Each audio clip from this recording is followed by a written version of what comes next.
Hello friends, welcome to civil exam point. ഞാൻ രഞ്ജു. ബ്രിക്കിൽ നിന്ന് കുറച്ചൊരു പോർഷനും കൂടെ ബാക്കി വെച്ചിട്ടുണ്ടായിരുന്നു നമ്മൾ. ആ പോർഷനാണ് നമ്മൾ ഇന്നിവിടെ ഡിസ്കസ് ചെയ്യാൻ പോകുന്നത്. So classification of bricks. ബ്രിക്കിനെ എങ്ങനെ ക്ലാസിഫൈ ചെയ്തിരിക്കുന്നത്? ബ്രിക്കിനെ രണ്ട് രീതിയിൽ നമുക്ക് ക്ലാസിഫൈ ചെയ്യാൻ പറ്റും. ബേസ്ഡ് ഓൺ ക്വാളിറ്റിയും ബേസ്ഡ് ഓൺ ഷേപ്പും. ബേസ്ഡ് ഓൺ ക്വാളിറ്റി ബ്രിക്കിനെ രണ്ടായിട്ട് ക്ലാസിഫൈ ചെയ്തിട്ടുണ്ട്. അൺബേൺഡ് ബ്രിക്സും ബേൺഡ് ബ്രിക്സും. അൺബേൺഡ് ബ്രിക്സ് എന്ന് വെച്ച് കഴിഞ്ഞാൽ പ്രോപ്പറായിട്ടുള്ള ബേണിങ് കിട്ടാത്ത ബ്രിക്സിനെയാണ് നമ്മൾ അൺബേൺഡ് ബ്രിക്സ് എന്ന് പറയുന്നത്. അതായത് ക്ലാമ്പിലോ ഇല്ലെങ്കിൽ കിലനിലോ ഒന്നും വെച്ച് ബേൺ ചെയ്യാത്ത ബ്രിക്സാണ് അൺബേൺഡ് ബ്രിക്സ്. അതായത് സൺലൈറ്റിൻ്റെ പ്രസൻസിൽ വെച്ച് ബേൺ ചെയ്തെടുക്കുക, അങ്ങനത്തെ ബ്രിക്കാണ് അൺബേൺഡ് ഇല്ലെങ്കിൽ സൺബേൺഡ് ബ്രിക്സ്. അപ്പോൾ അങ്ങനത്തെ ബ്രിക്സിനെ നമുക്ക് ഒരു സ്ട്രക്ചറൽ പർപ്പസിനൊന്നും യൂസ് ചെയ്യാൻ പറ്റത്തില്ല. കാരണം എന്താണെന്ന് വെച്ച് കഴിഞ്ഞാൽ നമുക്ക് വേണ്ടുന്ന ഹാർഡ്നെസ്സോ ഇല്ലെങ്കിൽ സ്ട്രെങ്ത്തോ ഒന്നും ഈ ബ്രിക്ക് അറ്റൈൻ ചെയ്തിട്ടുണ്ടാകത്തില്ല. അതുപോലെ തന്നെ ഈ അൺബേൺഡ് ബ്രിക്സിന് വാട്ടർ അബ്സോർപ്ഷൻ ഭയങ്കര കൂടുതലായിരിക്കും. അതുകൊണ്ട് തന്നെ നമുക്ക് സ്ട്രക്ചറൽ വർക്ക്സിനൊന്നും അൺബേൺഡ് ബ്രിക്സ് യൂസ് ചെയ്യാൻ പറ്റില്ല. അടുത്ത ക്ലാസിഫിക്കേഷനാണ് ബേൺഡ് ബ്രിക്സ്. ബേൺഡ് ബ്രിക്സ് എന്ന് വെച്ച് കഴിഞ്ഞാൽ നമ്മൾ ക്ലാമ്പ് ബേണിങ് അല്ലെങ്കിൽ കിലൻ ബേണിങ് ത്രൂ ഒക്കെ നല്ല രീതിയിൽ ബേൺ ചെയ്തെടുത്തേക്കുന്ന ബ്രിക്സാണ് ബേൺഡ് ബ്രിക്സ്. ആ ബേൺഡ് ബ്രിക്സിനെ 4ആയിട്ട് ഡിവൈഡ് ചെയ്തിട്ടുണ്ട്. First class bricks, second class bricks, third class bricks, fourth class bricks. അതെന്തൊക്കെയാണെന്ന് നോക്കാം. ഏറ്റവും ആദ്യത്തെ ടൈപ്പാണ് first class brick. First class brick പേര് പോലെ തന്നെ സുപ്പീരിയർ ക്വാളിറ്റി ബ്രിക്സ് ആണ്. നമ്മൾ പഠിച്ചപ്പോൾ പറഞ്ഞായിരുന്നു, മൗൾഡിങ് പറഞ്ഞപ്പോൾ നമ്മൾ പറഞ്ഞായിരുന്നു ഹാൻഡ് മൗൾഡിങ്ങിനെക്കാട്ടിലും കുറച്ചുകൂടെ നല്ല ക്വാളിറ്റി ബ്രിക്സ് നമുക്ക് ടേബിൾ മൗൾഡിങ്ങിലാണ് കിട്ടുന്നതെന്ന് പറഞ്ഞു. അതുപോലെ തന്നെ ബേണിംഗ് പറഞ്ഞപ്പോൾ നമ്മൾ പറഞ്ഞായിരുന്നു ക്ലാമ്പ് ബേണിങ്ങിനെക്കാട്ടിലും കുറച്ചുകൂടെ ബെറ്റർ ക്വാളിറ്റി ബ്രിക്സ് നമുക്ക് കിലൻ ബേണിങ്ങിലാണ് കിട്ടുന്നതെന്ന്. അപ്പോൾ അത് തന്നെയാണ് ഇവിടെ. ഫസ്റ്റ് ക്ലാസ് ബ്രിക്ക് ശരിക്കും പറഞ്ഞാൽ ടേബിൾ മൗൾഡഡും ആണ്, അതുപോലെ തന്നെ കിലനിൽ വെച്ച് ബേൺ ചെയ്തെടുത്തതുമാണ്. ഓക്കെ, അതുകൊണ്ട് നമുക്ക് ഫസ്റ്റ് ക്ലാസ് ബ്രിക്കിന് സുപ്പീരിയർ വർക്ക്സിന് യൂസ് ചെയ്യാനും പറ്റും. അതുകൂടാതെ പ്ലാസ്റ്ററിങ് ഇല്ലാതെ പോലും നമുക്ക് ഫസ്റ്റ് ക്ലാസ് ബ്രിക്സ് യൂസ് ചെയ്യാൻ പറ്റും. കാരണം അതിൻ്റെ ഫിനിഷ് അത്രയും പക്ക ഫിനിഷുമാണ്, നല്ല എഡ്ജസുമാണ്. അതുകൊണ്ട് തന്നെ നമുക്ക് പ്ലാസ്റ്ററിങ് ഇല്ലെങ്കിലും കുഴപ്പമില്ല. അടുത്തതാണ് second class bricks. Second class BRICS നോക്കിക്കേ, ഗ്രൗണ്ട് മൗൾഡഡുമാണ്, അതുപോലെ തന്നെ കിലനിൽ വെച്ച് ബേൺ ചെയ്തെടുക്കുന്നതുമാണ്. അപ്പം ഫസ്റ്റ് ക്ലാസ് ബ്രിക്ക് ടേബിൾ മൗൾഡഡും ആയിരുന്നു, കിലൻ ബേൺഡും ആയിരുന്നു. പക്ഷേ സെക്കൻഡ് ക്ലാസ് ബ്രിക്കിലേക്ക് വന്നപ്പോഴത്തേന് ഗ്രൗണ്ട് മൗൾഡഡ് ആണ്, പക്ഷേ നമ്മൾ ബേൺ ചെയ്യുന്ന കിലനിൽ വെച്ച് തന്നെയാണ്. നമ്മുടെ നോർമൽ കൺസ്ട്രക്ഷൻ വർക്കിൽ നമുക്ക് സെക്കൻഡ് ക്ലാസ് ബ്രിക്ക് യൂസ് ചെയ്യാൻ പറ്റും. പക്ഷേങ്കിൽ പ്ലാസ്റ്ററിങ് ചെയ്യാതെ നമുക്ക് ഇടാൻ പറ്റില്ല. പ്ലാസ്റ്ററിങ് റിക്വയർഡ് ആണ് സെക്കൻഡ് ക്ലാസ് ബ്രിക്ക് യൂസ് ചെയ്യുന്ന സമയത്ത്. അടുത്ത ക്ലാസിഫിക്കേഷനാണ് third class brick. Third class brick ground മൗൾഡഡുമാണ്, അതുപോലെ തന്നെ ക്ലാമ്പിൽ വെച്ച് ബേൺ എടുത്തതുമാണ്.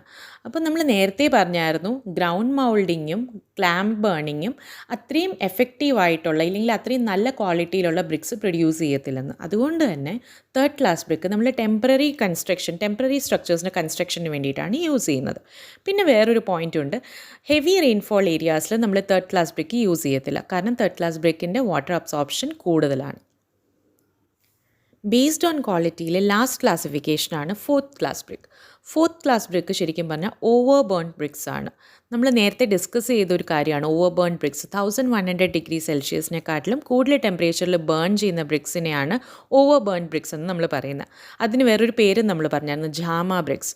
അപ്പം ഈ ബ്രിക്സ് ശരിക്കും പറഞ്ഞാൽ നമ്മൾ അഗ്രിഗേറ്റ്സ് ആയിട്ടാണ് യൂസ് ചെയ്യുന്നത്. ഫൗണ്ടേഷൻ ഇല്ലെങ്കിൽ ഫ്ലോർ ഇല്ലെങ്കിൽ റോഡ് കൺസ്ട്രക്ഷനിലൊക്കെ അഗ്രിഗേറ്റ് ആയിട്ടാണ് ഫോർത്ത് ക്ലാസ് ബ്രിക്ക് നമ്മൾ യൂസ് ചെയ്യുന്നത്.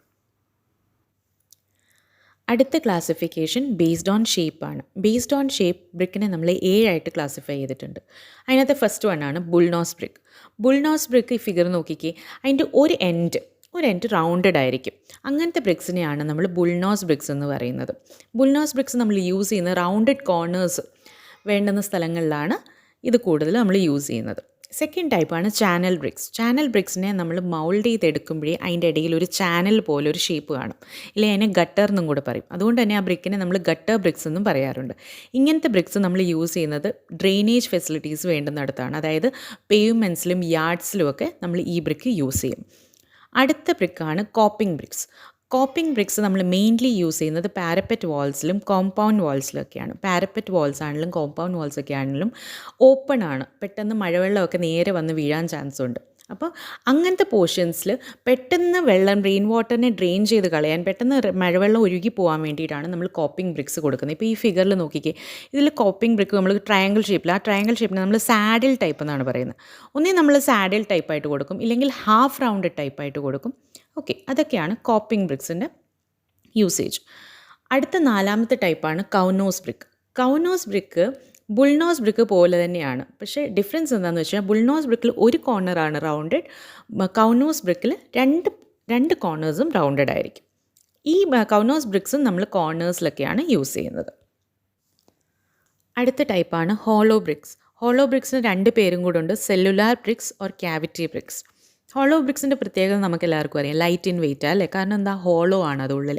അപ്പം ലൈറ്റ് ഇൻ വെയിറ്റ് ആണ്, അതായത് നോർമൽ ഓർഡിനറി ബ്രിക്സിനെക്കാട്ടിലും 1/3 വെയിറ്റേ അതിനുണ്ടാവുള്ളൂ. അതുപോലെ തന്നെ ഇതിൻ്റെ വലിയൊരു അഡ്വാൻറ്റേജ് എന്ന് വെച്ച് കഴിഞ്ഞാൽ അത് സൗണ്ട് പ്രൂഫും ആയിരിക്കും, അതുപോലെ തന്നെ ഹീറ്റ് ഇൻസുലേഷനും ഹെൽപ്പ് ചെയ്യും. നമ്മൾ ഹോളോ ബ്രിക്സ് യൂസ് ചെയ്യുന്നത് പാർട്ടീഷൻ വാൾസിലാണ്. 6ാമത്തെ ടൈപ്പാണ് പെർഫൊറേറ്റഡ് ബ്രിക്സ്. പെർഫൊറേറ്റഡ് ബ്രിക്സ് എന്ന് വെച്ച് കഴിഞ്ഞാൽ ഈ ടൈപ്പ് ബ്രിക്കിൽ throughout the thickness cylindrical holes കാണും, കുഞ്ഞു കുഞ്ഞു സിലിണ്ട്രിക്കൽ ഹോൾസ് കാണും മുകളിൽ തൊട്ട് താഴെ വരെ. പക്ഷേ ഈ ഹോൾസ് പ്രൊവൈഡ് ചെയ്യുന്നതിന് ഒരു കണ്ടീഷനുണ്ട്, അതായത് ബ്രിക്കിൻ്റെ എഡ്ജിൽ നിന്നും ഓരോ ഹോളിലേക്കുമുള്ള ഡിസ്റ്റൻസ് 15 mm കുറയാൻ പാടില്ല. അതുപോലെ തന്നെ ഈ പെർഫൊറേഷൻസ് തമ്മിലുള്ള ഡിസ്റ്റൻസ്, 2 ഹോൾസ് തമ്മിലുള്ള ഡിസ്റ്റൻസും 10 mm കുറയാൻ പാടില്ല. ഓക്കെ. അതുകൂടാതെ പെർഫൊറേഷൻ ബ്രിക്സിൽ വാട്ടർ അബ്സോർപ്ഷൻ 15% കൂടാൻ പാടില്ല. ഓക്കെ. അടുത്തതാണ് പേവിംഗ് ബ്രിക്സ്.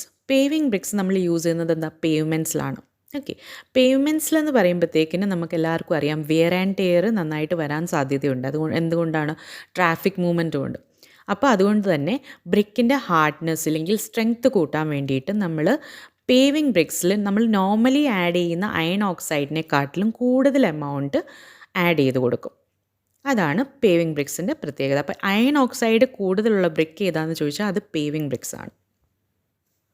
അടുത്തത് നമ്മൾ ഡിസ്കസ് ചെയ്യാൻ പോകുന്ന ടെസ്റ്റ് ഓൺ ബ്രിക്സ് ആണ്. 6 ടെസ്റ്റ് ഉണ്ട് നമുക്ക്. വലിയ ടെസ്റ്റൊന്നുമല്ല, കുഞ്ഞു കുഞ്ഞു ടെസ്റ്റാണ്, നമുക്ക് വേഗം പറഞ്ഞു പോവാം. First test absorption test. Absorption ടെസ്റ്റിൽ നമ്മൾ ചെയ്യുന്നത് എന്താണെന്ന് വെച്ചാൽ ബ്രിക്കിനെ നമ്മൾ 24 hours വെള്ളത്തിൽ സോക്ക് ചെയ്ത് വെക്കും. അതിനുശേഷം നമ്മൾ എടുത്തിട്ട് അതിൻ്റെ വാട്ടർ അബ്സോർപ്ഷൻ എത്രയാണെന്ന് പെർസെൻറ്റേജ് കണ്ടുപിടിക്കും. അങ്ങനെ കണ്ടുപിടിക്കുമ്പോൾ ഫസ്റ്റ് ക്ലാസ് ബ്രിക്ക് ആണെങ്കിൽ വാട്ടർ അബ്സോർപ്ഷൻ 20% കൂടി പോകാൻ പാടില്ല. അതുപോലെ സെക്കൻഡ് ക്ലാസ് ബ്രിക്ക് ആണെങ്കിൽ വാട്ടർ അബ്സോർപ്ഷൻ 22%-നെക്കാട്ടിലും കൂടി പോകാൻ പാടില്ല. ഈ വാല്യൂസ് ആണ് ഇമ്പോർട്ടൻറ്റ്. നമ്മളോട് ടെസ്റ്റ് എന്താണെന്ന് ചോദിക്കത്തില്ല, നമ്മളെല്ലാം ചെയ്തിട്ടുണ്ട് ടെസ്റ്റ്, പക്ഷേ ടെസ്റ്റ് എന്താണെന്നൊന്നും നമുക്ക്, ടെസ്റ്റ് എങ്ങനെയാണ് ചെയ്യുന്നതെന്നൊന്നും നമുക്ക് എക്സാമിൽ വരില്ല. അതുകൊണ്ടാണ് നമ്മൾ പ്രൊസീജിയർ അത്രയൊന്നും പറയാനില്ല അതിനകത്ത്. ഓക്കെ, കാൽക്കുലേഷനൊക്കെയാണ്, നമ്മൾ സോക്ക് ചെയ്തെടുത്തതിന് ശേഷം വെയിറ്റ് മെഷർ ചെയ്യും, നമ്മൾ അതിന് മുന്നത്തെ വെയിറ്റ്, അങ്ങനെ പെർസെൻറ്റേജ് കണ്ടുപിടിക്കുക ചെയ്യുന്നത് നമ്മൾ വാട്ടർ അബ്സോർപ്ഷൻ. അതിൻ്റെ ആവശ്യമില്ല നമുക്ക് ജസ്റ്റ് വേണ്ടത് ഈ വാല്യൂസാണ്. ഓക്കെ, അപ്പോൾ അത്രയാണുള്ളത്. അടുത്തത് ക്രഷിംഗ് സ്ട്രെങ്ത്. ക്രഷിംഗ് സ്ട്രെങ്ത് നമ്മൾ പറയുകയാണെങ്കിൽ മിനിമം ക്രഷിംഗ് സ്ട്രെങ്ത്, ഒരു ബ്രിക്കിന് വേണ്ടുന്ന മിനിമം ക്രഷിംഗ് സ്ട്രെങ്ത് 3.5 Nm/mm² ആണ്. അത് ഗ്രേഡ് എ ബ്രിക്സ് ആണെങ്കിൽ 7 to 14 Nm/mm² ആയിരിക്കും അതിൻ്റെ ക്രഷിംഗ് സ്ട്രെങ്ത്. 14 Nm/mm²-നെക്കാട്ടിലും കൂടുതലാണ് ക്രഷിംഗ് സ്ട്രെങ്ത് എങ്കിൽ അതിനെ നമ്മൾ ഗ്രേഡ് എ ബ്രിക്ക് എന്ന് പറയും. അത്രയേ ഉള്ളൂ ക്രഷിംഗ് സ്ട്രെങ്ത്. അടുത്തതാണ് ഹാർഡ്നെസ്.